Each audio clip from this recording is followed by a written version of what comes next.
నెలన్నరగా జైల్లోనే కవిత దొరకని bail. Delhi liquor scams కేసులో మార్చి 15న అరెస్ట్.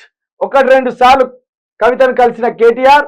ఏప్రిల్ 14న చివరి ములాఖాత్. ఈ నెల 6న బెయిల్ పిటిషన్లపై తుది తీర్పు. ఈ నెల కూడా కవిత గారికి బెయిల్ రాదు. జూన్ 20 తర్వాత లేదా జూలై మొదటి వారంలో, జూన్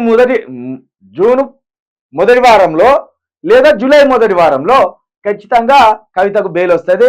ఎందుకంటే అప్పటి వరకు ఎన్నికలు అయిపోతాయి, కేంద్ర ప్రభుత్వంలో ఎవరు వస్తారు అనేది తెలిసిపోతుంది. దాని తర్వాత కవిత కేసు పెద్దగా అవసరం లేదు కాబట్టి, కవితను జైల్లో పెట్టినా పెద్దగా ప్రయోజనం లేదు కాబట్టి అప్పుడు సింపుల్గా బెయిల్ ఇచ్చేస్తారు.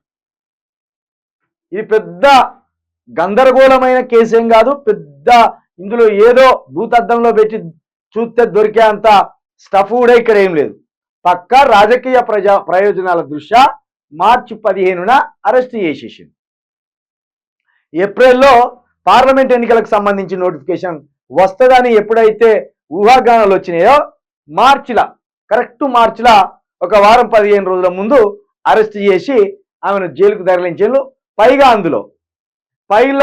అందులో తిహార్ జైలు అంటే మహా నేరస్తులను ఉంచే, కరుడుగట్టిన నేరస్తులను ఉంచే జైల్లో వేసి కవిత పరువు కావచ్చు, లేకపోతే కేసీఆర్ కుటుంబ పరువు కావచ్చు, వాళ్ళకు రాజకీయంగా ఉన్న పలుకుబడిని కావచ్చు, ప్రజల్లో చులకన చేయడానికి ఈ యొక్క తిహార్ జైలుని కూడా వీళ్ళు ఎంచుకోవడం జరిగింది.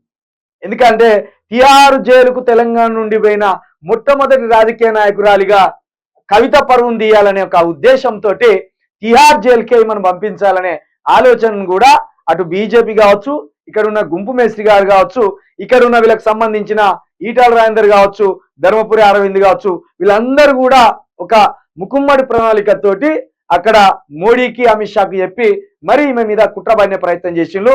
అందులో భాగంగానే తిహార్ జైలు అనేది కూడా ఎప్పటికీ కవిత రాజకీయ జీవితంలో తిహార్ జైలు అనేది ఎప్పటికీ అట్లా మిగిలిపోవాలి. ఆమెను విమర్శించాలనుకున్నప్పుడు ఆ తిహార్ జైలుకు పోయిన నువ్వా మాతో మాట్లాడేది? మహా నేరస్తులు పడ్డ తిహార్ జైల్లో నిన్నుంచిళ్ళు, నువ్వు మమ్మల్ని విమర్శిస్తానవా అనే దానికి ఆమెను అక్కడికి తీసుకుపోయింది. ఇప్పుడు మనం చంద్రబాబు నాయుడు అనగానే వెన్నుపోటుదారుడా నీకేం పోలికరా, నీకు ఆయన కంటాం కదా, సేమ్ కవిత మీద కూడా గదే ప్రయోగించింది.